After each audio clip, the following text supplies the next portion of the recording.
Mendengarkan saksi fakta, silahkan dari kuasa pemohon. Baik, Yang Mulia, terima kasih Pak Dr. Jody Nainggolan. Jogi Nainggolan. Pak Jogi yang saya hormati, rekan sejawat, apa benar saudara pernah menjadi saksi kelima terdakwa yang terkait dengan pembunuhan Eki dan Vina? Baik, saya sebagai lawyer terhadap kelima terdakwa, bukan saksi, sebagai lawyer, yaitu antara lain saudara Eko, saudara Saka Tatal, saudara Jaya, saudara Suprianto, dan Hadi Saputra. Di saat itu, pada tahun 2017. Termasuk Saka Tatal? Bukan. Saksi? Untuk Saka Tatal, saya pernah menghadiri persidangan. Artinya sebagai tamu. Iya. Pada waktu itu. Oke. Pengacaranya mungkin Ibu Titin. Sejak kapan saudara menjadi pengacara kelima terpidana tersebut? 5 terpidana ya? Betul, 5 terpidana. Bisa disebutkan ulang namanya kelima terpidana? Baik. Tadi ada pertanyaan sejak kapan? Saya ditunjuk sebagai kuasa hukum untuk satu orang dulu, yaitu saudara Eko pada tanggal 23 kalau tidak salah, 23 September tahun 2016. Dan untuk 4 terpidana lainnya, yaitu Hadi Saputra, Jaya, Suprianto, dan satu lagi siapa tadi aku lupa tuh. Hadi Saputra, Jaya, Suprianto, dan satu lagi ya, itu tanggal 13 Oktober. Artinya 1 bulan lebih setelah peristiwa itu terjadi. Nah, untuk saudara Saka Tatal, saya hanya pernah menyaksikan persidangan sekali. Baik. Sebelum saya menanyakan lebih lanjut, apa hasil keputusan terhadap 5 klien saudara?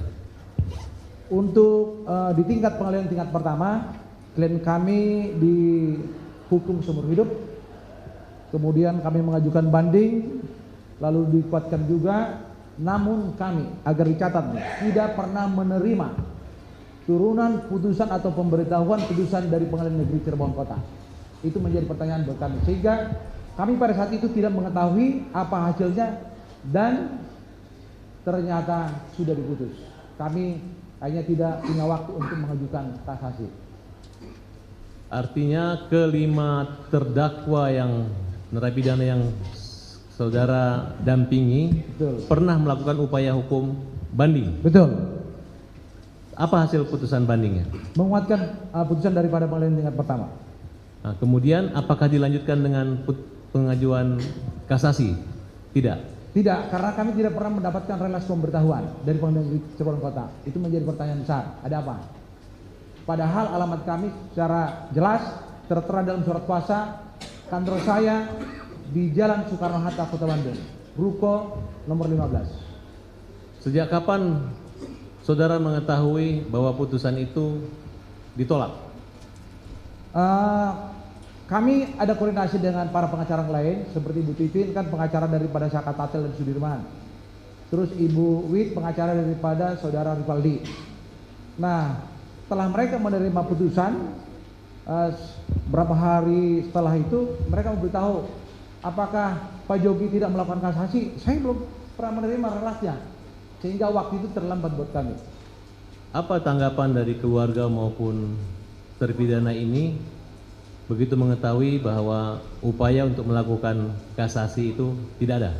Tentu mereka sangat kecewa, dan saya dapatkan informasi, ini anehnya nih, supaya nanti ada pembenahan kembali di dalam institusi kehakiman, supaya dengar nih sama rekan saya nih, kawan saya sejawat Pak Saribudin, Ketua Mahkamah Agung, kebetulan teman kuliah saja, agar kami lawyer-lawyer ini dihargai.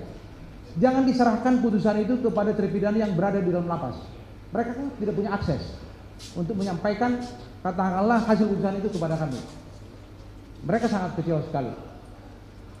Karena kami sampaikan bahwa kami tidak pernah mendapatkan relasi pemberitahuan dari pengadilan, sehingga upaya untuk kasasi itu terlewat. Kecewa yang sangat berat. Karena ini hukumannya kan bukan hukuman ecek-ecek. Ini hukuman seumur hidup. Baik, saya langsung ke inti pertanyaan kami yang membuat kekisruhan saat ini. Sejak kapan saudara mulai mendampingi pemeriksaan BAP kelima terpidana tersebut? Baik, kami mendampingi di tingkat Polda setelah para terpidana dilimpahkan dari Polresta Cirebon Kota. Itu kalau tidak salah di bulan Oktober, di bulan Oktober untuk saudara Eko, termasuk juga untuk 4 terpidana lainnya. Jadi 5 orang. Apakah sebelumnya ada BAP yang dibuat oleh penyidik? Ada BAP, dan BAP itu saya baca juga sendiri penuh dengan sesuatu rekayasa, dan memang saya sudah sampaikan kepada sebuah acara yang dipandu oleh TV One. Saya katakan ada rekayasa hukum yang dilakukan oleh penyidik Polresta Cirebon Kota. Contohnya rekayasa apa itu kira-kira? Sebenarnya sederhana untuk melihat persoalan ini. Rekayasanya bahwa keterangan daripada klien kami mengatakan ketika mereka ditangkap tidak diberikan akses kepada lawyer terdahulu, yaitu Ibu Titin, ya, untuk mendampingi mereka pada saat pemeriksaan. Itu salah satu. Padahal kalau kita bicara dalam konteks hukum acaranya, hak daripada tersangka itu bisa didampingi oleh kuasa hukumnya. Itu tertera kok secara eksplisit di dalam pasal 56 KUHP. Apa upaya yang saudara lakukan ketika mengetahui bahwa sejak awal beliau tidak didampingi pengacara? Nah, setelah saya mendapatkan limpahan terhadap kelima terpidana ini di Kepolisian Resort Cirebon, di Polda Jabar, kami dampingin, kami melihat fisik daripada kelima ini masih dalam penuh bekas-bekas luka dan masih ada perlu pengobatan. Upaya yang saya lakukan adalah membuat surat secara tertulis ke Polda Jabar agar kelima terpidana ini dilakukan perawatan kesehatan. Yang kedua, juga kami sampaikan ke Polda Jabar agar dilakukan gelar perkara, agar Polda Jabar tidak serta-merta menerima begitu saja hasil proses penyidikan yang carut marut dilakukan Kepolisian Resort Cirebon Kota, agar nanti Polda Jabar melihat secara komprehensif persoalan ini. Tetapi apa yang terjadi? Surat saya secara tertulis hanya dijawab oleh Irwasda, bukan Ditkrim bahwa berkas perkara sudah dilimpahkan kejaksaan, menunggu P21. Itu aja. Buat perkara siapa itu? Buat perkara kelima terpidana klien saya.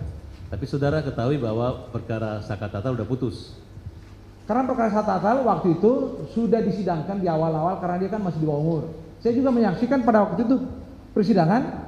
Secara spontan aku lihat ada rekan saya di dalam, seorang jaksa namanya Indra Pribadi dari Jaksa Kejahatan Tinggi. Aku intip, kalau tidak salah ruangannya sebelah sana nih. Mungkin ini pengalian ini kan ada perubahan bentuk nih. Ruangannya sebelah sana, ada pintu kaca, aku lihat ini kok ada Pak Indra di dalam.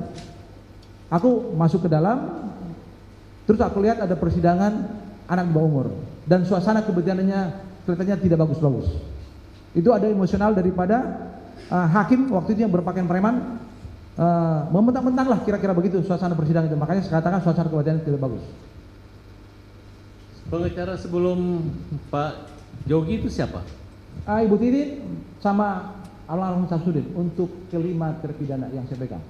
Waktu itu ada proses penyerahan pendampingan pengacara atau pemberitahuan? Keluarganya yang mencabut lalu menunjuk saya. Apa yang melatar belakangi Bapak mau mendampingi mereka ini? Begini, kebetulan ada di antara mereka memiliki famili juga seorang Ermi, tentara. Jadi keluarga ini mengeluh, kami ingin mendapatkan katakanlah akses yang lebih besar lagi karena terpidana ini kan sudah dilimpahkan ke Polda. Filosofinya seperti itu. Karena pengacara yang dari Cirebon ini kalau ke Polda kan mungkin jauh. Sehingga dia datang kantor saya dan sudah kenal sebelumnya, memperkenalkan saya dengan orang tua daripada saudara Eko pertama, yaitu Pak Kosim. Lalu mereka bercerita ada keluhan yang sangat fundamental bahwa putranya ditangkap tanpa ada sebab dan dituduh melakukan pembunuhan dan pemerkosaan. Sehingga cerita tersebut membuat saya tertarik. Dan dicerita lagi ada keluarga-keluarga yang lain juga yang sangat miris ekonominya dan perlu bantuan seorang lawyer yang profesional.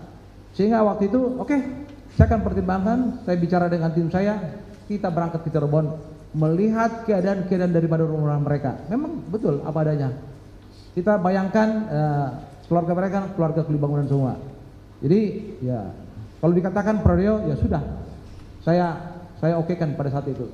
Sehingga saya menerima walaupun bertahap puasa yang pertama Saudara Eko tanggal 23 atau 27 September, lalu 2 minggu kemudian dari 4 keluarga ini menyerahkan juga kepada saya. Tetapi tentunya ada secara administrasi kepada Ibu Titin, Pak Samsudin, mereka cabut. Kira-kira gitu. Setelah saudara berkomunikasi kemudian menunjuk lawyer, langkah-langkah apa aja yang awal yang saudara lakukan? Apakah ada upaya pertama? Tadi saudara katakan bahwa ada mukanya hancur-hancur gitu. Apakah tetap melanjutkan membuat satu laporan ke Propam atau saudara sudah mengetahui pengacara sebelumnya sudah melaporkan ke Propam atau ke Komnas HAM? Tolong saudara jelaskan kepada kami. Baik, terima kasih. Jadi setelah saya mendapatkan kuasa yang pertama dari Saudara Eko atau orang tuanya pada saat itu, Pak Kosim, saya langsung mengasus ke Polda, menyampaikan saya adalah kuasa hukum daripada Saudara Eko. Dan rekan-rekan di Polda welcome sama saya karena saya juga mantan penyidik dari Polda. Artinya mereka sangat baik lah gitu ya. Dan saya minta bertemu dengan Saudara Eko. Dan mereka datangkan dari ruang tahanan dan kita bicara, didampingi juga orang tuanya, Pak Kosim. Artinya masih terlihat secara fisik apa yang menjadi persoalan batin daripada keluarganya, banyak luka-luka. Saya hanya minta tolong ini dibawa ke klinik. Karena wilayah Polda Jabar ini saya tahu di mana kliniknya. Dan penyidik pada saat itu ya mengiyakan sudah kami lakukan perawatan untuk yang Eko, dan selanjutnya juga demikian terhadap yang 4 ya. Kami datang ke Polda Jabar dan juga kami diterima dengan baik dan kami juga dipertemukan dengan 4, berarti kan gimana ya. Saya masih melihat secara fisik apa yang menjadi keluhan daripada orang tuanya. Artinya ada kemungkinan pelanggaran kekerasan hak asasi manusia, kekerasan yang terjadi terhadap 5 klien saudara. Betul, karena mereka juga menceritakan ini kenapa penyebabnya. Mereka dipukulin di ruangan narkoba. Sejak mereka dibawa dari satu lokasi penangkapan ke Polresta Cirebon Kota, di ruangan narkoba. Dipukulin secara masif. Oke, kembali. Dan saya lanjutkan lagi karena tadi ada pertanyaan, apakah ini sudah pernah dilaporkan ke Propam maupun ke lembaga-lembaga negara lainnya? Nah, berdasarkan hasil koordinasi saya dengan Ibu Titin yang juga memegang untuk terpidana Saka Tatal dan juga Sudirman, ternyata sebelum kami mendapat kelimpahan kuasa sudah dilakukan upaya itu, melaporkan ke Propam, juga mengirimkan ke Komnas HAM maupun ke lembaga-lembaga negara lain. Jadi upaya selanjutnya saya tidak lakukan kecuali saya hanya meminta kepada penyidik Polda Jabar mengirim surat secara formal agar mereka dirawat, karena khawatir apabila tidak rawan terhadap kesehatan tubuhnya, dan juga minta gelar perkara. Itu yang saya lakukan dan mendampingi mereka pada saat di BAP, dan mereka semua mencabut apa isi BAP yang dibuat di Kepolisian Cirebon Kota. Dicabutnya di mana? Dalam bentuk BAP pada terjadi dialog tanya jawab. Pada saat pemeriksaan tersebut? Pada saat pemeriksaan tambahan di Polda Jabar. Oh, berarti dari Polda itu sudah ada pencabutan ya? Sudah. Jadi kalau sekarang ada berada di luar, dong ini itu omong kosong semua. Kita sendiri yang mendampingi kok. Oke, baik. Saya kembali lagi ke awal. Sepengetahuan saudara, ada berapa lokus kejadian? Kalau saya yakin hanya satu, only one, jembatan flyover. Itu aja, selain itu tidak ada. Jurisdiksinya di mana jembatan tersebut? Kalau mendengarkan cerita, ya, cerita itu bukan di wilayah Cirebon Kota, itu kabupaten. Kenapa saya katakan begitu? Ini kan ada temuan nih korban-korban tergeletak di tengah jalan. Yang datang itu kan dari kepolisian sektor Talun. Kalau kita lihat daripada hierarki daripada kepolisian itu kan induknya ke Cirebon Kabupaten, bukan Cirebon Kota.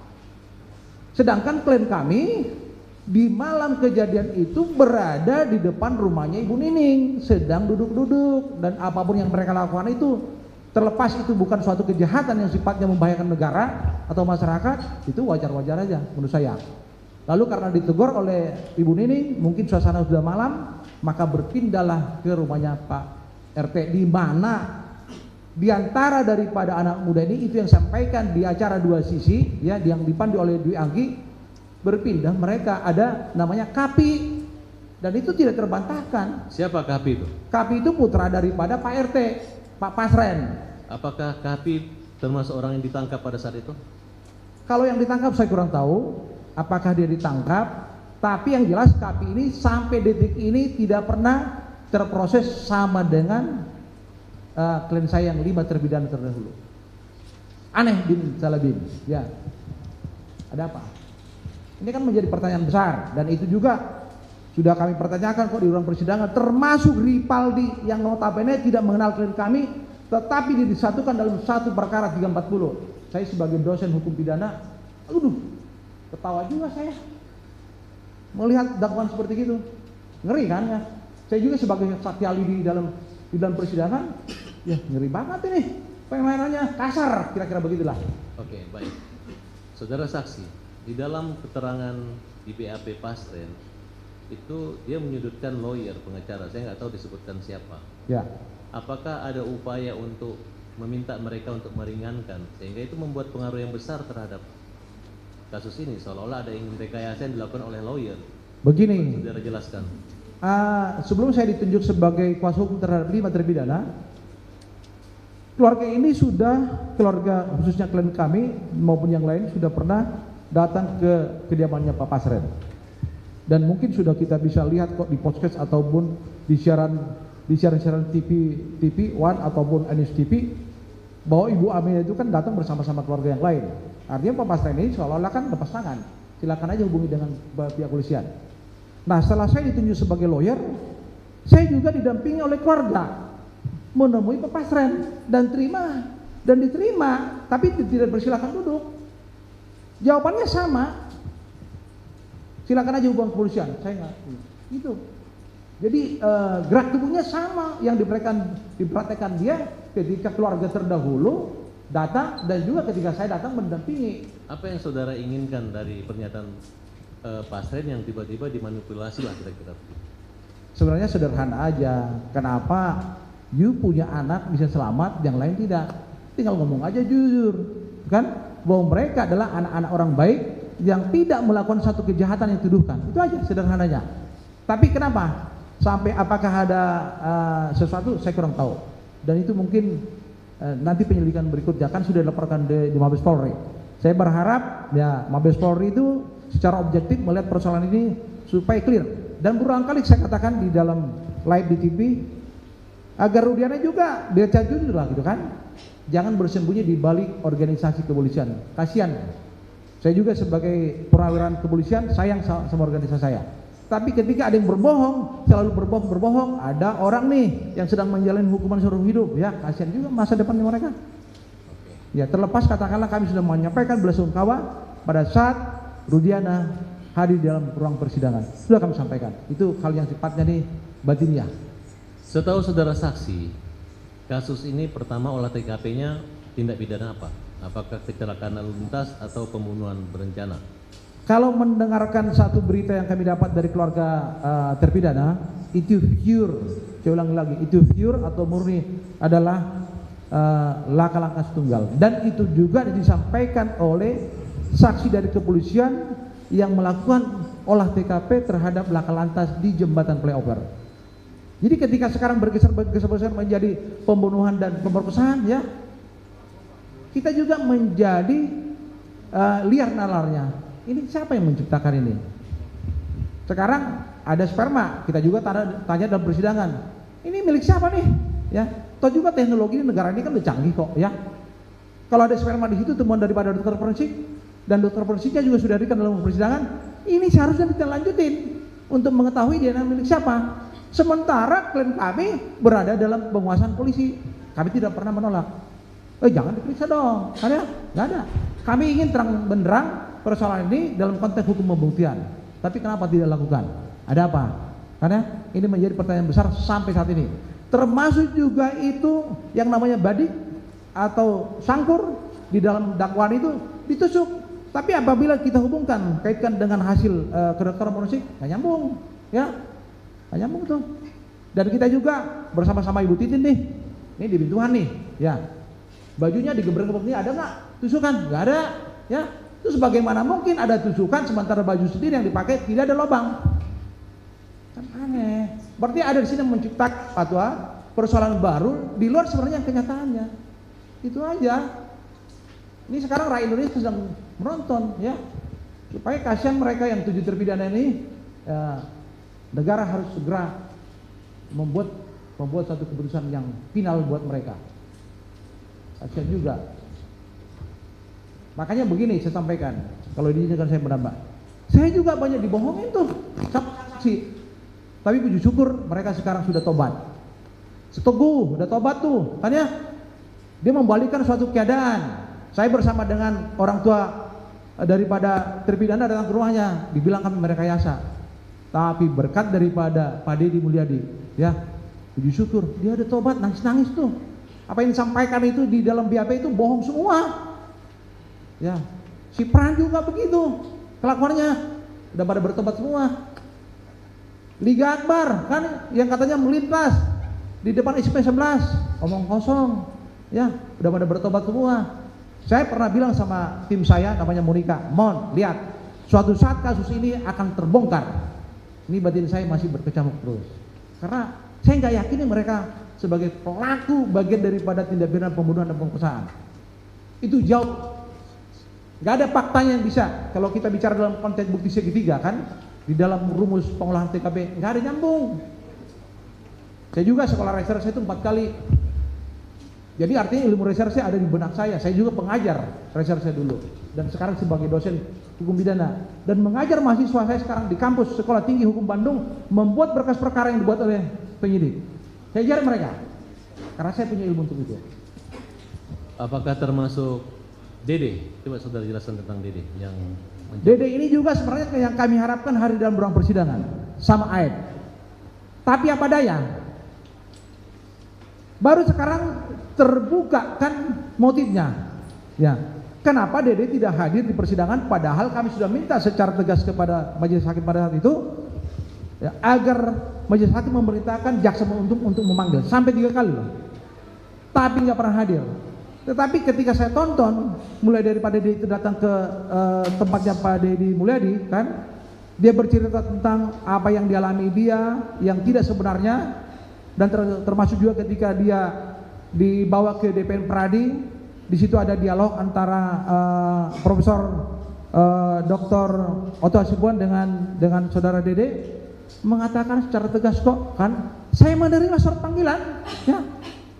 Lalu dikonfirmasi kepada Rudiana, apa jawaban Rudiana? Gak usah hadir, ya. Begitu kentak popcornnya seorang anggota polisi memerintahkan orang lain, ya, supaya tidak hadir. Itu kan bagian dari kontak popcorn, penghinaan terhadap pengadilan itu tidak hanya di ruangan ini doang.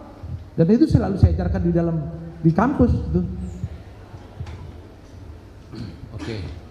Pada saat rekonstruksi perkara apakah saudara ikut dalam? Saya ikut. Saya begini, Polda Jabar itu welcome sama saya. Welcome sama saya karena mereka juga teman-teman saya di sana, dan saya juga selama di polisi itu dunia reserse, dan saya juga pernah kepala reserse. Jadi saya tahu. Mereka menyampaikan, "Bang, mau ada rekonstruksi nanti di Cirebon. Abang ada waktu?" Ada. Maka datanglah kita ke sini dan ada tim rekonstruksi dari Polda Jabar lengkap waktu termasuk juga identifikasinya. Lalu setelah saya lihat adegannya itu tidak sesuai dengan apa yang mereka lakukan, maka pada saat itu saya tanyakan kepada kelima terpidana khususnya klien saya, ini you mau nggak? Ini you nggak mau. Kami hanya mau melaksanakan adegan yang duduk-duduk di depannya Ibu Nining dan termasuk juga di depannya rumah Pak Pasren. Tapi apa yang terjadi? Apa yang terjadi? Ketika yang di depannya Ibu Nining oke, ya, di shot, ya, masuk ke lokasi yang kedua depannya rumah Pak Pasren protes bahwa mereka tidak pernah tidur situ, ngomong kosong. Sekarang tinggal gini aja, ya. Zaman sekarang kan nggak susah lah. Saya juga pernah mengejar orang sampai ke Malaysia sana, hanya melihat lak daripada HP. Ya, di mana posisi mereka pada situ? Kenapa tidak lakukan dalam konteks membuktikan posisi mereka malam itu di sana? Ini kan banyak yang disamarkan. Ya, kita bukan orang bodoh kok sekarang itu dalam rangka membuktikan satu kejahatan pidana. kita sekarang yang ada di ruangan ini, ya, mengatakan saya nggak pernah jam segini di ruangan pengadilan negeri Cirebon. Bohong. Tinggal panggil ahlinya, mana handphone, kirim ke baris krim sana. Pasti di sini posisi kita semua. Sederhana kan? Itu kita bicara dalam ruang persidangan. Tapi apa daya? Mohon maaf nih Bu, hakim bilang kami akan pertimbangkan. Kalau tidak terbukti, kami akan bebaskan. Wow, berbunga-bunga hati saya. Setelah itu apa yang terjadi? Di demo kami habisan. Saya sampai dicari-cari. Udah ketakutan semua tuh. Bu Titin ketakutan. Maafkan wanita ada 4, kami lelaki hanya 2. Tapi saya bilang sama teman saya, satu lagi si Tohab nih. Dek, kemudian satu marga dengan Sanenggolan. Kalau memang harinya saya mati di sini, ya udah nggak apa-apa. Saya datangin mereka. Lu demo karena apa? Saya datangin. Walaupun mereka udah teriak-teriak terus. Sampai ini demi Tuhan deh aku ngomong nih. Sampai bagian keamanan sini juga ngomong, Pak kalau bisa nyumput dulu. Sempat kita sampai digituin, nyumput di ruangannya Bankum. Apa ruangan apa itu? Ada Bantun Hukumnya, pos Bankum. Sampai di situ kita. Karena apa? Supaya steril dulu, mereka pulang dulu. Sampai mobil saja nggak boleh parkir di luar. Sampai begitu, katakanlah gawatnya persidangan di tahun 2016. Kan luar biasa. Ada apa sebenarnya?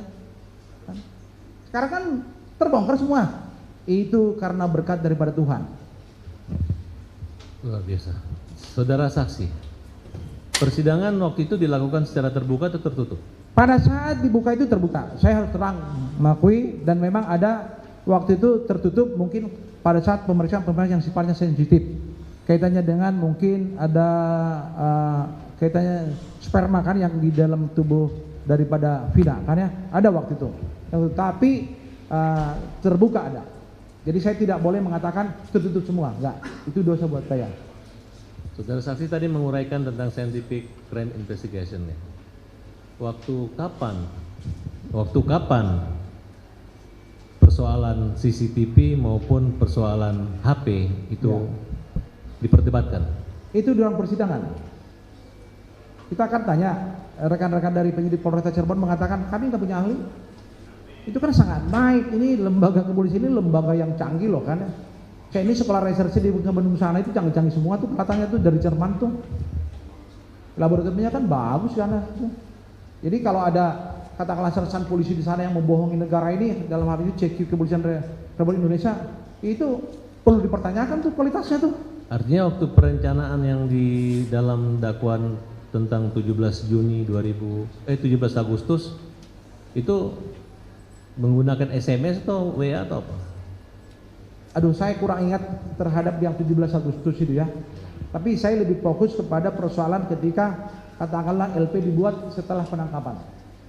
Oke, kita lanjutkan LP setelah penangkapan.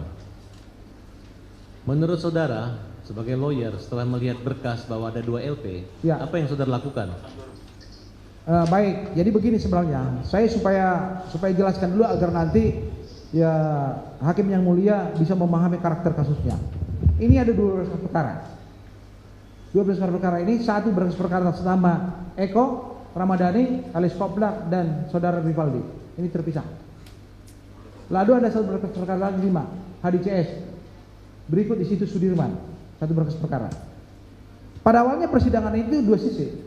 2 sesi, kan ya? 2 sesi, habis bacaan dakwaan ini, baca lagi dakwaan ini. Gitu. Lalu persidangan berikutnya sempat kalau tidak salah itu 2 kali karena kami kan eksepsi waktu itu. Nah, persidangan berikutnya ada semacam pemikiran yang disampaikan oleh hakim ketua majelis karena tuduhannya sama 340 subsidiar 340 338 walaupun terbalik sebenarnya, nggak tahu nih kan, mohon maaf nih kepada rekan-rekan daripada jaksa ya. Itu harusnya kan dalam penyusunan pasal itu harus yang lebih berat dulu kan, tapi dalam apa itu berkas itu 338 dulu kan ya, apa-apalah. Dan akhirnya kita sepakat untuk di satu agendakan pada saat persidangan bersama. Hanya saja pada saat itu saya tertariknya begini, saya sampaikan kepada yang mulia. Yang mulia, saya mendengar bahwa Rivaldi ini tidak dikenal oleh klien kami. Tolong yang mulia agar dilakukan dulu verifikasi di ruang persidangan ini. Lalu dilakukan, kenal nggak? Enggak. Kenal nggak? Enggak. Kenal nggak? Enggak. Kenal nggak? Enggak. Balik lagi, enggak. Kan ya? Kan aneh tuh. Tuduhannya 340. Kalau kita mengurai 340 tentu kan ada perencanaan tuh. Ya di mana kalian berencana? Satu orang nggak kenal, kan? Bin Salabin. Artinya itu menjadi catatan daripada hakim pada saat itu. Kami akan catat dan kami akan pertimbangkan. Baik. Selanjutnya, saudara saksi, pada saat ada berapa orang saksi yang dibawa sumpah? Kalau secara tegas saya lupa, saya nggak bawa berkas perkara tadi, ada berkas perkara bundelnya besar.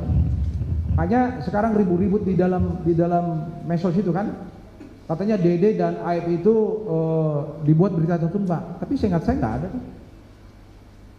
Nggak ada, cuma mereka nggak hadir aja dalam ruang persidangan. Apakah saya lupa? Ya. Dan waktu itu juga kita pertanyakan supaya BAP mereka itu jangan dibacakan oleh jaksa, karena kami sangat keberatan. Karena dia ada dua saksi yang perlu dihadirkan dalam ruang persidangan untuk membuka tabir ini. Walaupun pada saat itu digambar kan, kami cecar juga dia pada saat persidangan. Balelo juga dia omongannya. Ternyata sekarang kan digerakkan dia sama Tuhan berkata yang benar. Terbukalah tabir ini. Bahwa dia tak pernah melintas bersama dengan almarhum Eki dan Pina di depan SMP 11. Dia hanya stuck di satu tempat setelah bertemu dengan Eki dan Pina. Itu yang saya tonton dalam podcast maupun berita-berita di live di televisi. Itu kan luar biasa. Seandainya pada saat itu dia ngomong begitu, udah ini pasti dipotin bebas. Kasihan tuh hakim tiga sekarang kan jadi menanggung beban karena kebohongan mereka dalam persidangan itu. Dan beritaan daripada anak manusia yang 7 orang itu sekarang kan termasuk juga Saka Tatal, anak bocil gitu kan ya, dimarah-marahin di ruang persidangan. Ya, saya nonton sendiri tuh. Kemudian samping saya ada Pak Indra pribadi, jaksa dari Kejati. Marah-marahin ini. Siapa yang marah-marahin? Saka Tatal. Hakim ketua yang pakaian preman. Kan pakaian preman waktu itu mereka sidang itu. Gak pakai seperti gini uniform yang ditampil di depan kita sekarang. Berapa orang saksi waktu di persidangan? Berapa orang hakim? Majelis hakim itu berapa orang? Saya ingat saya ada 3 tuh. Ini saya gambarkan ruang sana ya. Ruang sana, di ruang sana mungkin masih ada nggak ruangannya ya? Ruang sana, terus Ibu Titin aku lihat juga pakai jilbab dia. Nah, si Saka ada waktu itu. Terus ada lagi dari mana? Dari Bapas kalau nggak salah tuh. Sedikit lah di ruangan itu. Oke. Apa yang saudara saksi ketahui tentang peran aktif dari Rudiana? Nah, kalau menelusuri apa yang tertuang dalam BAP yang sudah ada berkas perkara, dia adalah motor daripada semua ini. Terlepas katakanlah ada belasungkawa yang kita sampaikan, tetapi tidak boleh dong kan melakukan suatu tindakan-tindakan di luar daripada norma hukum yang benar. Jadi dia kan melakukan penangkapan yang sendiri di unit narkoba dia. Berarti nggak punya kewenangan kalau kita bicara dalam konteks hukum acara pidana. Siapa sih yang berhak melakukan penangkapan terhadap kasus-kasus yang sifatnya kriminal umum kecuali tertangkap tangan? Itu secara jelas kok di dalam pasal 1 butir 19 KUHP kan ya. Siapa saja, mau satpam kek, mau tentara kek, mau polisi kek, itu kan ya, mau ibu-ibu kek, itu kan ya, orang padanya ada ditemukan barang bukti, itu kan rumusannya seketika itu ditiriakin, kan kira-kira rumusannya. Lalu tindakan-tindakan kawan ini Rudiana saya juga udah pernah kali himbau, udah mendingan ngomong ke Kapolri kalau malu gitu kan ya, supaya selesai masalah ini. Kasihan mereka yang lagi menjalani hukuman apa seumur hidup. Saya yakin Mahkamah Agung juga pasti membebaskan mereka, gitu kan ya? Yakin, saya juga udah begini kok ya, terkuak semuanya gitu. Dan dialah yang melakukan suatu apa ini, motifnya apakah ada sesuatu di balik itu saya kurang tahu. Karena waktu itu cepat ini berkasnya, cepat sekali. Karena kami kan ditunjuk itu udah 1 bulan untuk si Eko, 1,5 bulan untuk si yang 4 lagi. Jadi udah dilimpahkan perkaranya ke kejaksaan. Saya sempat melakukan pra-peradilan. Ini supaya sampaikan ya, pra-peradilan itu nggak pernah tuntas. Ya, jangan membuat suatu narasi-narasi yang tidak benar. Nggak pernah tuntas ketika sidang pertama jaksa nggak datang karena saya gugat 2. Saya mohonkan 2, jaksa sama penyidik Polda. Terus sidang pertama nggak datang pihak kejaksaan maupun kepolisian, lalu ditunda, masuk sidang pokok. Udah begitu, ya sudah, aja gugur dengan sendirinya. Jadi tidak ada cerita yang namanya pra-peradilan itu kami tolak, cuman gugur aja, seperti itu. Jadi supaya clear nih kan, narasi-narasi yang selama ini berkembang di luar, itu peradilan aja ditolak, nggak ada ditolak itu. Orang saya yang mengalami sendiri kok, ya, kok orang lain yang nggak bacot, kan kira-kira begitu. Baik. Apa pengetahuan saudara tentang Aib dan Dede? Tentang peristiwa dan kaitan mereka dengan tersangka-tersangka terpidana yang lainnya. Begini, ini ada cerita yang saya dengar dari para terpidana maupun keluarganya. Suatu ketika informasi yang saya dapat itu mereka ini kan membuat suatu kegaduhan dengan membawa wanita ke tempat kerjanya. Yaitu menjadi perhatian masyarakat di lokasi itu dan mereka ditegur. Nah, dari teguran itu muncul rasa tidak simpati terhadap masyarakat di sana, termasuk juga kelima klien saya, ya, termasuk kelima klien saya. Jadi sebenarnya secara pribadi itu hal yang wajar dong, ya, dilakukan tindakan-tindakan yang sifatnya nih peneguran oleh warga kan, bukan ujuk-ujuk klien kami yang dendam sama mereka, nggak ada itu. Ini saya clearkan sekarang. Itu warga, ya, kalaupun ada klien kami di situ bagian daripada warga, itu hal yang wajar aja. Sifatnya kan general. Gitu. Jadi tidak ada perseteruan misalnya antara dia dengan mereka pribadi, antara geng motor dengan motor. Orang kami ini geng kuli bangunan kok, yang hidupnya pas-pasan, ya. Kasihan tuh. Oke.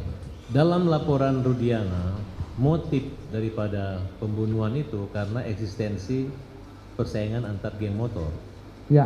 Apakah selama dalam persidangan itu adakah terbukti di antara terpidana ini adalah anggota geng motor, Monreker? Nggak ada sama sekali. Nggak kenal mereka geng-gengnya itu.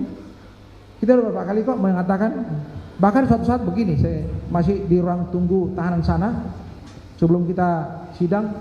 Dulu pernah kita sidang di bawah dan di atas juga. Saya sampaikan, jadi saya bilang dokter nih kan ya, malu saya kalau kalian ternyata banyak berbohong. Lebih baik kalian ngaku dan aku nanti akan minta keringanan kepada hakim agar kalian dihukum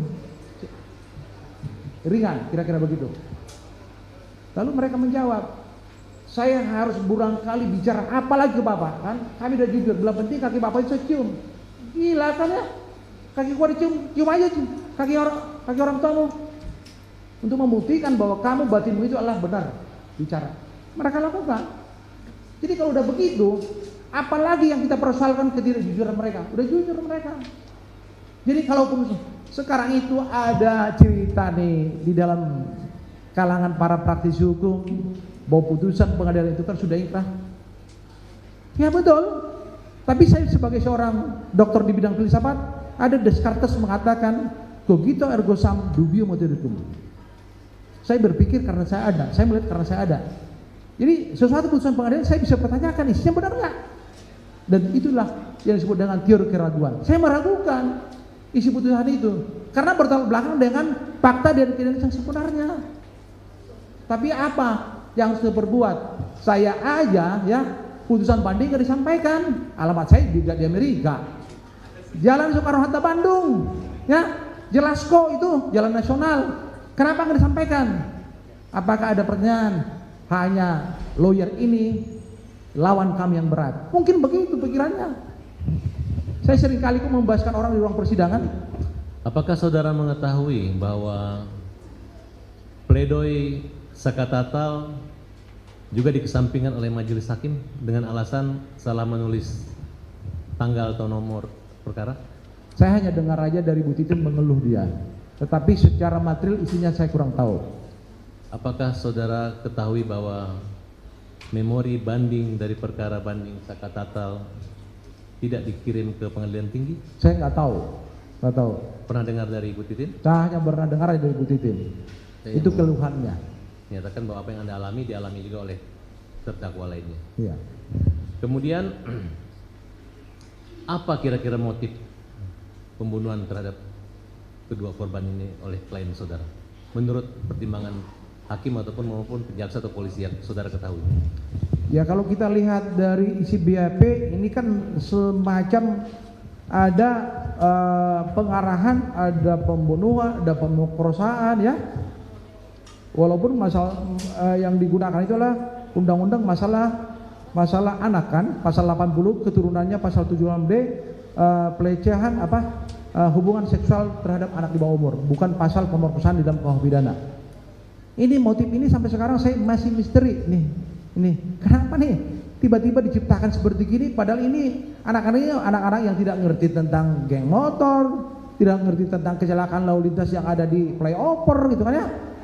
Nah, hanya saya dengar dari Bu Titin menyampaikan pada saat di ruang persidangan saudara Rudian dihadirkan, dia mengatakan, ya mungkin nanti Bu Titin bisa mempertegas lagi, bahwa sebulan sebelum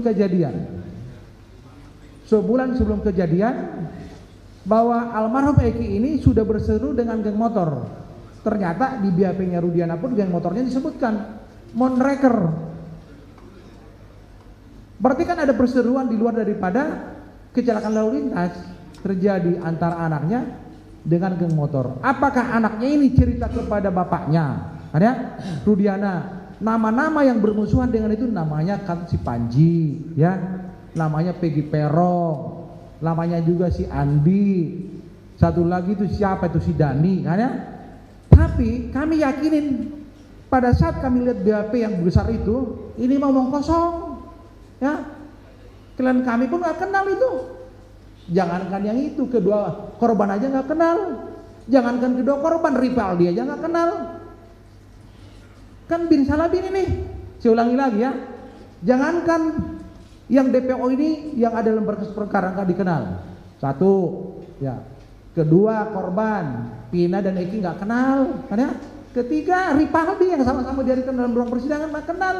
Terus bagaimana mungkin dituduhkan 340 pemerkosaan dan pembunuhan? Kan kita sebagai orang yang berpikir katakanlah di dalam karakter ilmu pengetahuan hukum, narasi nggak nyambung. Kalau rekayasa yang cantik-cantik lah gitu kan ya.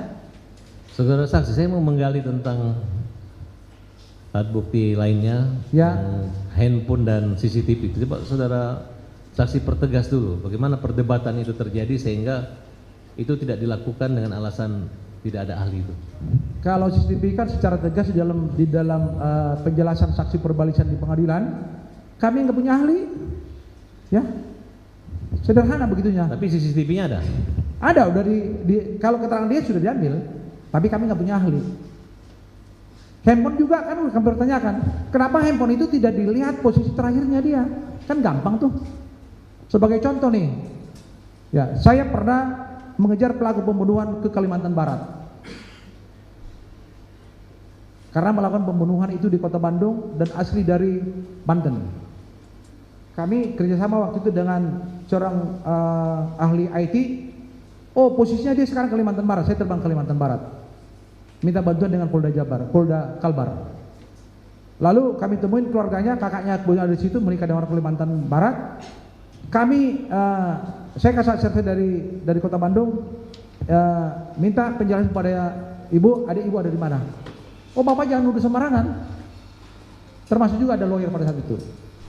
Gini aja deh, ini ada orang Polda Jabar, orang Polda Kalbar. Supaya kita tidak berdebat, nomor HP ibu mana? Nomor HP lawyer mana? Nomor HP saya mana? Ini saya orang Bandung nih, kan? Saya kirim langsung ke Mabes Polri. Keluar, laknya. Bahwa posisi saya orang Bandung berada di Kalimantan Barat. Artinya adiknya itu ada di Kalimantan Barat. Ini adalah buktinya, bilang. Bukti teknologi saintifik saya gitu kan. Baru ngomong dia, Pak, adik saya mah udah diseberangkan ke Malaysia. Jadi kuli di perkebunan sawit. Kenapa nggak dari tadi ngomong? Nanti urusan Mabes Polri lah menangkap itu, kira-kira begitulah dalam hati saya kan. Jadi artinya apa? Sebenarnya kalau ada upaya-upaya yang sifatnya dikomprehensif dilakukan oleh penyidik Polres Cirebon, clear masalah ini, clear. Almarhum Eki dan Anu ada di jembatan flyover. Orang ini di depannya rumah ibu Neni, dilihat turunannya, waktu-waktunya, clear kan? Sebenarnya nggak nyambung itu. Tapi kenapa sekarang seolah-olah teknologi itu tidak dibutuhkan? Ya, padahal dalam hukum pembuktian tidak kita menggunakan pemahaman yang sifatnya nih kasat mata, prima facie. Tetapi metode scientific crime investigation maupun metode-metode yang lain itu harus digunakan. Karena begini, pasal 66 KUHP itu sudah secara tegas kok merumuskan tersangka terdakwa tidak dibebani pembuktian. Yang dibebani siapa? Harusnya kan penyidik, tidak melakukan. Makanya korbanlah klien saya sekarang menjadi hukuman penjara seumur hidup. Ini karena kelemahan dalam konteks pembuktian yang dilakukan oleh kawan-kawan penyidik. Itu nih. Baik, saudara saksi. Saya minta saudara saksi menjelaskan apakah dalam persidangan pernah mencabut berita acara pemeriksaan di kepolisian? Kalau di polisi betul pada saat pemeriksaan. Di pengadilan? Di pengadilan kalau BAP yang dulu dibuat Polres Cirebon sudah dicabut. Di pengadilan juga. Tapi apa yang terjadi? Ini kan menjadi perdebatan saya waktu di ruang persidangan. Waktu itu hakim ketua mengatakan ini tanda tanganmu enggak? Ya iyalah, orang itu tanda tangannya. Tapi tanda tangan itu bukan pembenaran terhadap materialnya, isinya. Itu yang kami pertanyakan. Kenapa tanda tangan yang dipertanyakan? Kalau tadi yang dipertanyakan ya jelas loh. Ya. Saya juga pernah tampelin kok anak buah saya yang merekayasa perkara, saya suruh jungkir balik. Gak boleh gitu, segituin kan ya. Artinya BAP itu yang diakui oleh pengadilan yang di kepolisian atau di depan persidangan? Kalau kita bicara dalam konteks hukum pembuktian, apa yang disampaikan oleh siapapun, maka di ruang persidangan, maka itu yang menjadi catatan dan pertimbangan oleh hakim. Itu kan berita acara ini kan hanya bagian daripada awal keterangan dan bisa saja berubah. Saya sebagai kepala reserse menemukan juga anggota saya suka ngebukin. Kenapa saya bilang itu orang ada babak belur, siap dan.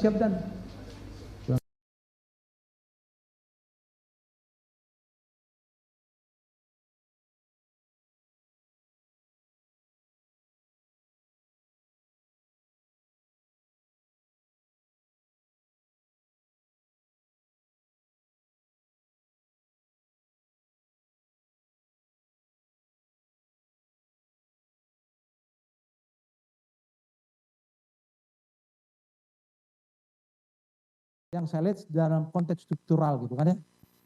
Baik, menurut saudara saksi, kejadian tadi kan saudara mengatakan lokusnya satu di Jembatan Talun. Iya. Menurut saudara saksi, fakta persidangan yang saudara yakini itu kecelakaan atau pembunuhan? Kecelakaan. Apa dasar saudara saksi mengatakan kecelakaan? Kita merujuk kepada katakanlah dokumen dari lalu lintas dan keterangan juga disampaikan dalam persidangan. Dan termasuk juga pada saat di persidangan itu kan ada kita dengan majelis hakim melihat sepeda motor. Jadi kalau dikatakan sekarang ini sepeda motor nggak rusak, omong kosong. Ada kok semua goresan-goresan. Terus di baut itu kan, di baut yang apa, di baut lampu penerangan jalan, ada itu kata polisi lalu lintas itu daging. Baik, saudara saksi, bisa kami perlihatkan kendaraan motornya? Yang mulia? Kendaraannya sudah bukti, silakan. Yang ada situ.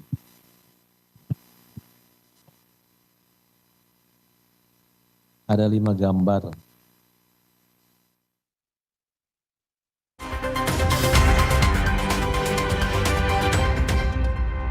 Nature boy, what's that bird then?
Saudara saksi, Ya, artinya saudara membenarkan bahwa gambar-gambar tersebut sesuai dengan kondisi keadaan tempo lalu ya?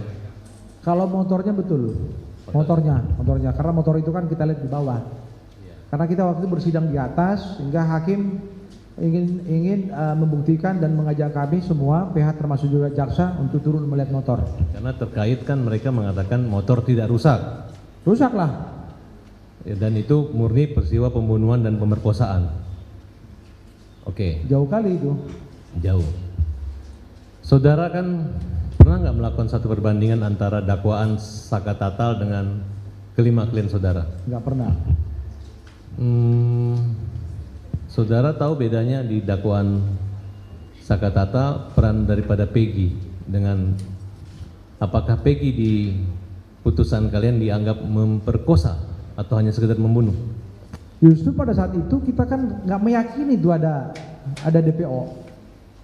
Makanya ketika ada data itu dalam berkas perkara, ini kan siapa nih manusianya nih? Hanya beginilah logikanya kan. Narasi yang bisa kita persatukan di dalam konteks pemikiran sifatnya nih koherensi, ya. Kalau ada itu DPO tentu kan kami pasti kenal di mana mereka merencanakan dan ada faktanya. Kebenaran koherensi lah kira-kira begitu, maupun kebenaran koresponden. Tetapi ketika klien kami tidak mengenal mereka, maka kebenarannya pragmatik.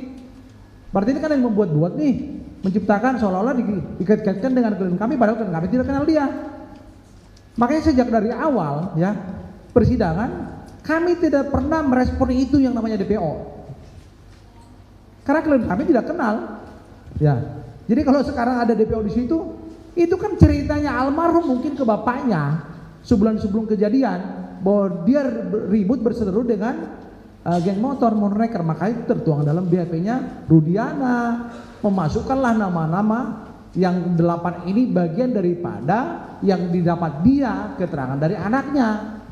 Ini kan berbahaya buat keselamatan manusia. Sedangkan klien kami bukan bagian daripada geng motor XTC maupun geng motor Moonraker atau yang lain yang ada di kota Cirebon. Mereka hanya kuli bangunan tuh. Dari di sini ada 6 foto. Ya, Apakah di antara sini ada klien saudara? ada. Di luar daripada Ripaldi itu. Itu Ripaldi kan yang di tengah itu.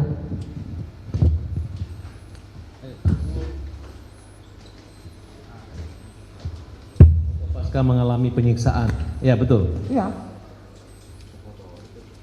Enggak, ingin memperlihatkan aja, bukan bukti. Ya. Betul. Betul, ini Ripaldi. Ripaldi. Ya, Ripaldi alias Ucil lah ya. Cuman yang mana si Eko, yang mana si Hadi, yang mana si Jaya, mana itu kemarin ini pada saat kami acara diskursus yang dipandu oleh Pak Suwardi dan ada juga Reza Indragiri dan anggota Komisi 3 DPR, ini juga ditanyakan kok kepada saudara Saka Tatal. Ya. Itu? Oke, cukup.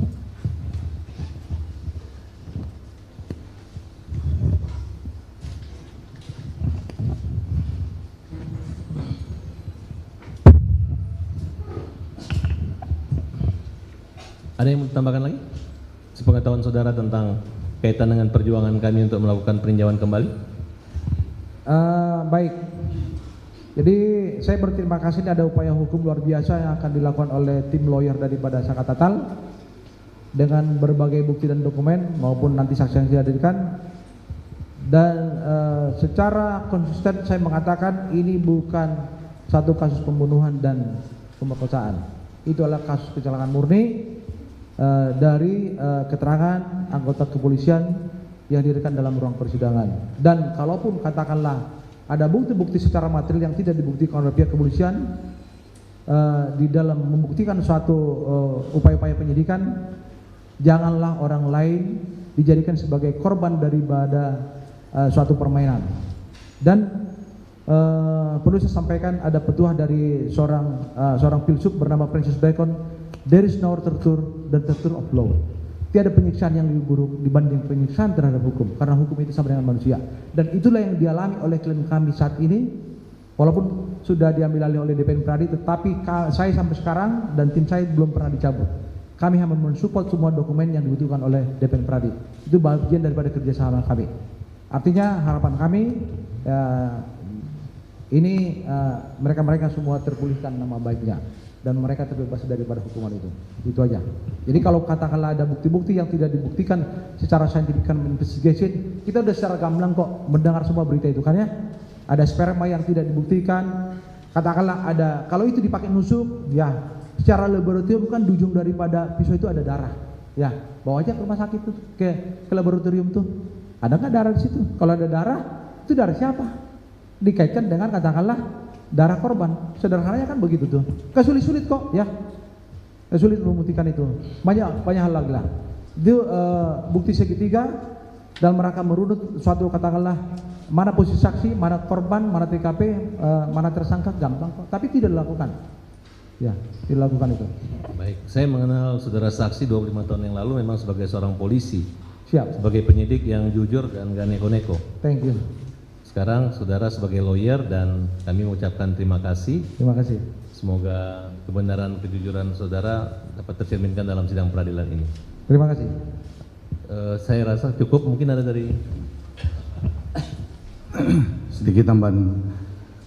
Saudara saksi, Ya. karena ini adalah peristiwa pembunuhan berencana. Ya. Dalam dakwaan siapa yang menjadi intelektual dadernya? Jadi kalau melihat di dalam pembagian dua berkas perkara, itu kan ada Eko dan Rivaldi.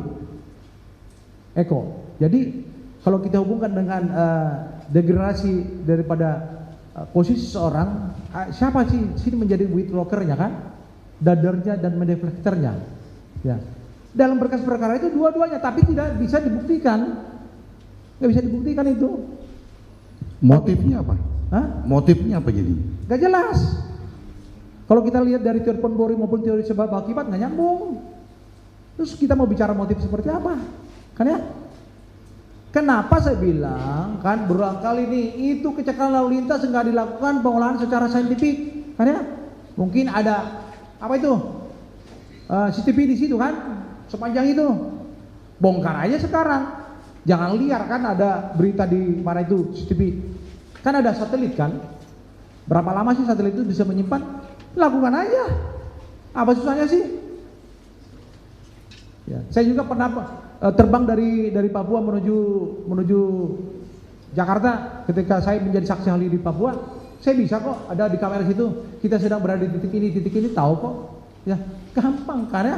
Makanya kita katakan sekarang, laknya itu untuk menunjukkan posisi daripada mereka pada saat itu kenapa nggak dibongkar? Ya, kalau dibongkar selesai sudah. Ini accident traffic light, kecelakaan lalu lintas. No murder case. Barang bukti apa yang dihadirkan di dalam persidangan ketika itu? Menarik ini. Inilah barang bukti yang asal-asalan nggak nyambung. Ada bambu yang utuh, gitu kan ya? Ada batu, gitu kan ya? Kita lihat juga di situ.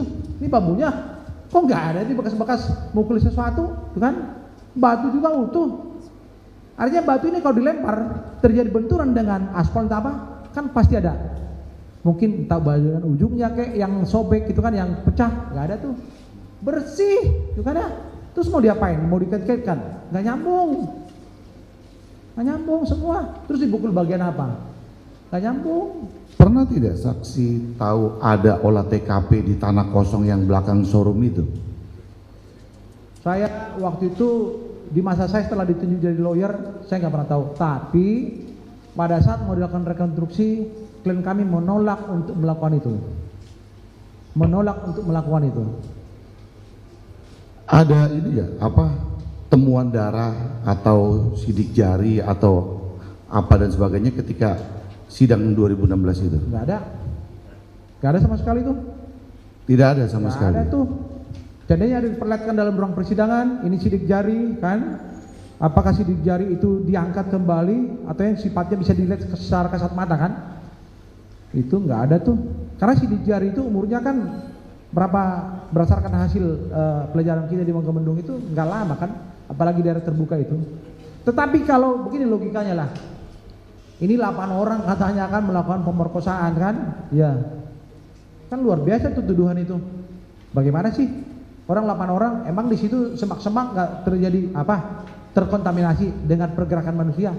Kita lihat kok, ya nggak ada tuh, utuh semua tuh. Termasuk juga di jembatan flyover saya lihat kok itu kan ada pembatas jalan itu. Goresan daripada sepeda motor masih ada kok di situ, masih ada, termasuk juga aspal. Walaupun saya sudah ditunjuk 1,5 bulan kemudian jadi lawyer, kita datang ke TKP kok ada itu, termasuk juga di aspal. Artinya apa? Ada benturan yang sangat keras. Kalau cuma pelan-pelan aja kan nggak mungkin, ya.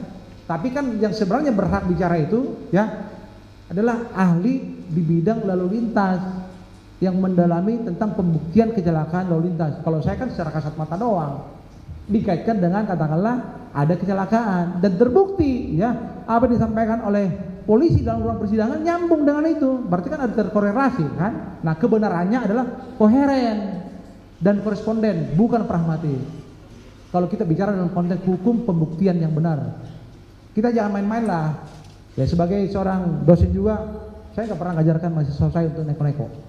Selanjutnya saksi tadi katakan ada dipukuli di ruangan res narkoba. Ya. Bentuk penyiksaan seperti apa yang saksi tahu? Lalu siapa sih yang lakukan itu?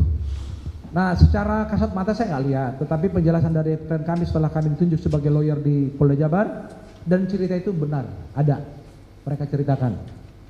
Demikian juga ketika saya diundang oleh Pak Suardi di sebuah podcast diskursus, dan ada juga Saka Tatal hadir, didamping kakaknya, disebut Titin, dia menjelaskan kok secara terang benderang dia dipukulin di sana di ruangan narkoba, gitu kan, termasuk juga klien kami mengatakan itu, ya. Terus mereka secara masif lah, gitu kan, dipukulin. Berarti ada manusia nih yang berkoneksi dengan mereka-mereka itu, manusia itu yang berada di dalam jabatan kepolisian Resort Cirebon Kota, khususnya unit narkoba. Itu. Jadi kalau di sana tidak ada manusia, berarti kan mereka nggak luka-luka dong seperti gambar tadi kan, ya. Berarti kan ada koneksi nih kan. Koneksi itu adalah koneksi yang salah, yang saya katakan. Kalau misalnya mereka diperlakukan dengan baik kan nggak mungkin begitu kan. Termasuk juga pada waktu Saka Tatal saya nonton di dalam ruang persidangan anak kan, ya secara batin saya miris juga tuh. Ya udah anak bocil begitu kan, ya sidangnya dimarah-marahin kan, ya. Ya kasihan nih, miris lah. Kita melihat ada semacam, mudah-mudahan negeri semakin baik hukumnya, gitu kan. Rule of law dan due process of law, itu yang selalu saya sampaikan. Due process of law itu dalam konteks penyidikan itu kita harus benar dan berkeadilan, supaya tidak ada lagi anak-anak manusia yang terjalanin statusnya apapun. Gitu. Mau dia kuli bangunan kek, mau apa kek, ya, you punya hak manusia, bukan ya?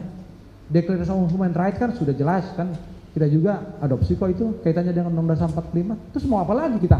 Udah begitu. Capek juga kita kan sebagai dosen ngomong di kampus itu, mengajarkan hal yang baik kepada mahasiswa, tapi ketika mereka sudah menjabat, ya salah juga penerapannya kan, ya. Itulah kaitannya dengan permasalahan yang terjadi di kepolisian Resort Cirebon Kota. Itu. Saya sangat miris lah.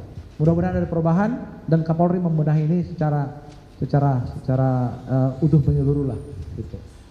Baik, saudara saksi, terima kasih. Semakin jelas kita melihat keadaan 2016. Cukup yang mulia. Ada tambahan yang mulia sebentar dari kawan saya, biar saya sampaikan. Pernah mengetahui bahwa ada penyiksaan sampai minum air kencing?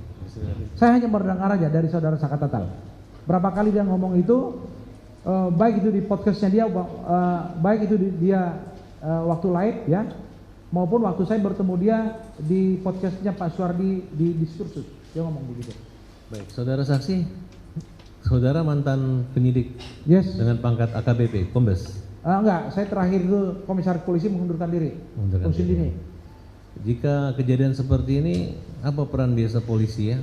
Ketika ada kejadian ini, apakah wajib dihadirkan atau minta penetapan majelis untuk menghadirkan polisi atau penyidik yang terlibat dalam laka lalu lintas untuk mengungkap kebenaran material ini? Ya, begini, supaya nanti ini terkuat secara transparan, apa yang dikatakan oleh Bapak Kapolri di dalam motonya presisi, gitu kan, ya, bahwa setiap anggota polisi itu harus empat pilar pengertian dari presisi. Itu menyangkut masalah prediktif, itu kan. Lalu mereka juga harus transparan, akuntabel dan berkeadilan. Tentu untuk menjawab semua itu maka harus ada terbuka, ya, dari setiap anggota polisi, apalagi yang terkait dengan olah TKP pertama. Mereka harus dengan sukarela dan jujur. Jangan takut jabatan, copot, gitu kan ya. Takutlah sama Tuhan, itu aja. Hadirkan aja di sini supaya terang benderang. Baik, Yang Mulia, kami mau minta pada persidangan ini agar Yang Mulia bisa memanggil penetapan buat para penyidik yang oleh TKP untuk hadir di persidangan sebagai saksi atas bukti-bukti tersebut. Demikian. Ya, silahkan saudara yang menghadirkan ya. Tidak ada kewenangan bagi majelis hakim untuk menghadirkan saksi. Kalau Silakan. mengundang bisa. Ya, Ini sudah mengundang, tapi setidaknya kalau Yang Mulia minta jaksa untuk menghadirkan, saudara yang menghadirkan karena ini kan peninjauan kembali. Ini hak saudara untuk menghadirkan, untuk melakukan penemuan baru. Ya, kalau pidana kan namanya penemuan baru. Ya. soalnya ini lembaga penegakan hukum. Ya, silahkan saudara yang menghadirkannya. Nanti apa yang sudah saudara sampaikan dalam persidangan ini tetap akan dicatat dalam berita acara. Baik, terima kasih Yang Mulia. Cukup pertanyaan Sudah cukup, saksi. ya? Terima kasih Ya, Pak sebentar. Dr. Jogi. Silahkan masih duduk. Untuk termohon diberikan kesempatan.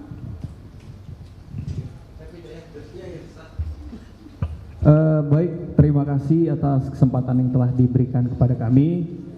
Sebelum kami masuk ke pokok pertanyaan, kami apresiasi perbuatan saksi yang sudah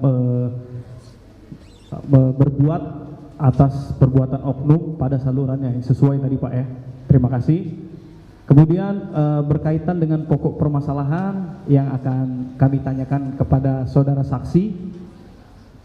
Untuk yang pertama kami tanyakan berkaitan dengan pokok permasalahan, yaitu sewaktu sidang sakatatal, ini karena berkaitan dengan sakatatal, apakah saudara mengetahui alat bukti dan barang bukti apa saja yang dihadirkan di persidangan dan saudara melihat sendiri?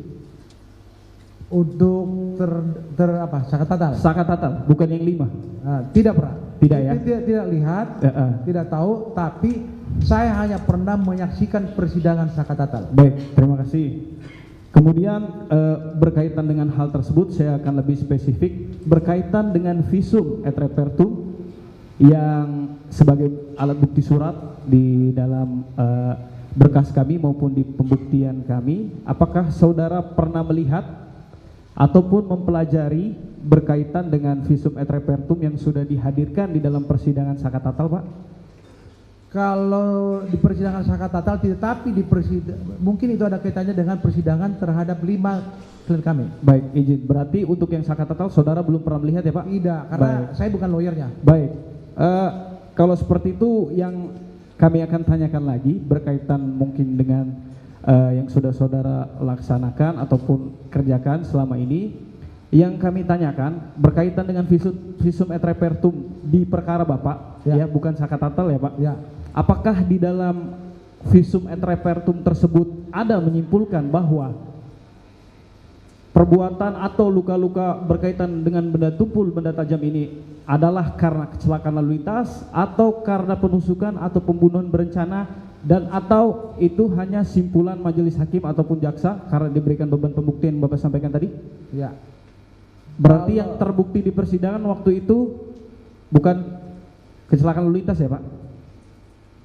Coba diulangi lagi supaya nanti, karena begini. Baik, saya ini akan ada visum et repertum luar. Ya baik, pertanyaan ada juga saya forensik kayak ya. kedokteran forensik. Yang Baik. mana yang tanya nih? Baik, ini pertanyaan saya karena sewaktu persidangan ini bukan di sakatatal ya Pak, Ya. karena Bapak tidak tahu ya. Ya. Ya baik, yang saya tanyakan saudara saksi, karena waktu itu saudara saksi menyidangkan 5 terdakwa tadi ya Pak. Saya sebagai klien Ya, kuasanya. sebagai kuasanya. Pertanyaan saya, apakah di visum et repertum tersebut kan dijelaskan luka-lukanya pada titik ini ada benda tumpul, ada benda tajam ya.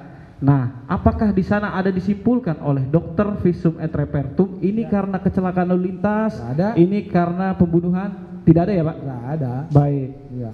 Kemudian pertanyaan kami, Ya.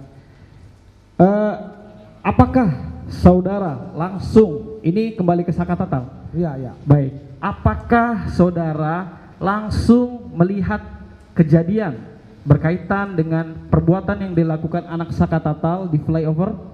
Nggak pernah tahu kita. Nggak pernah. Berarti Bapak selama ini mengetahui dari klien-klien Bapak, benar? Apa tidak? Pertanyaan saya benar apa Klien tidak? Kami nggak pernah posisinya di playover. Jadi Klien kami itu menjelaskan mereka di malam kejadian tanggal 27 Agustus ya.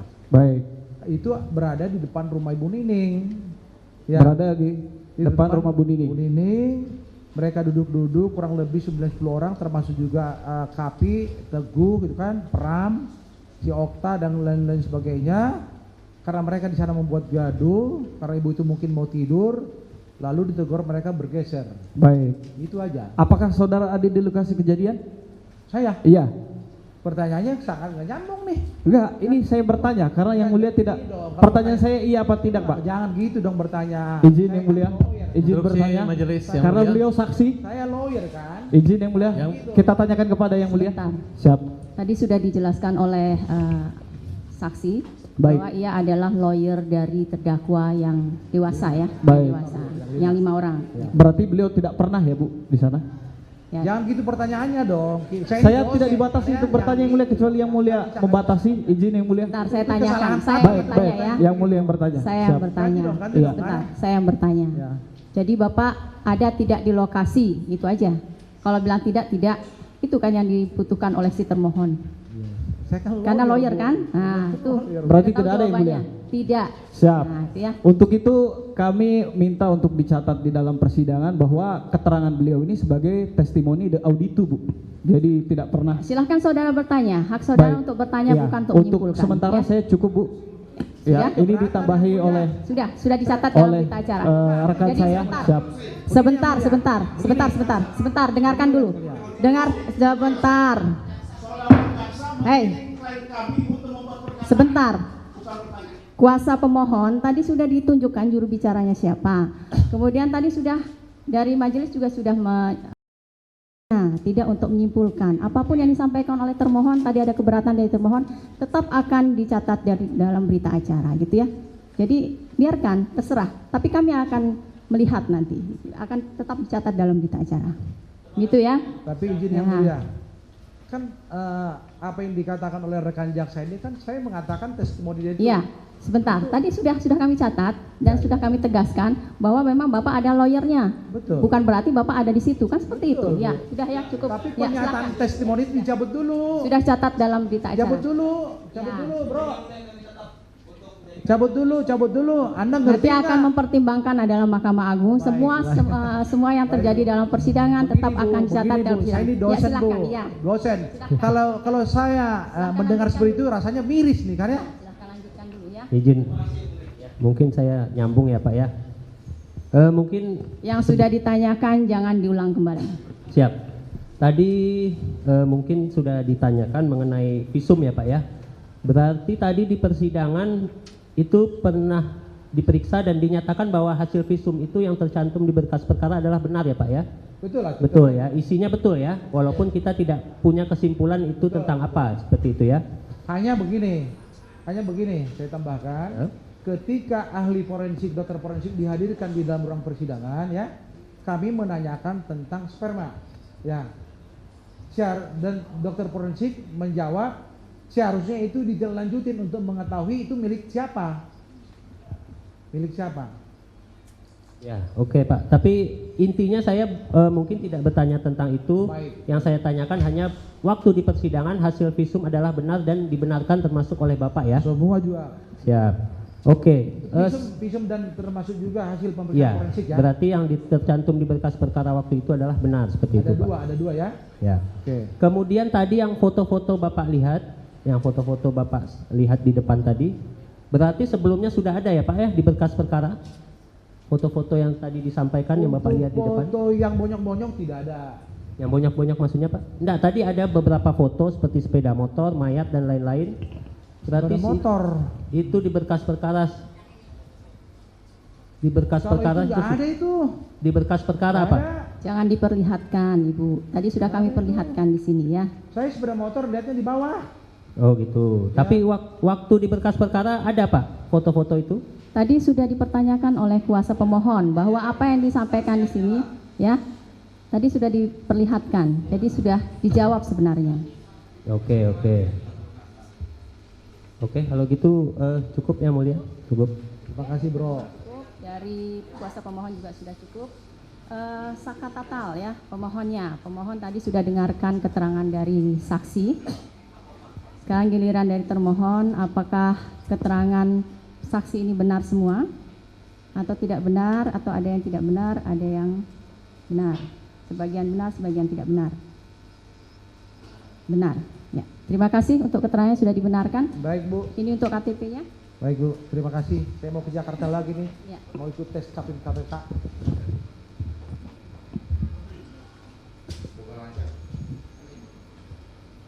Ya. Sudah selesai.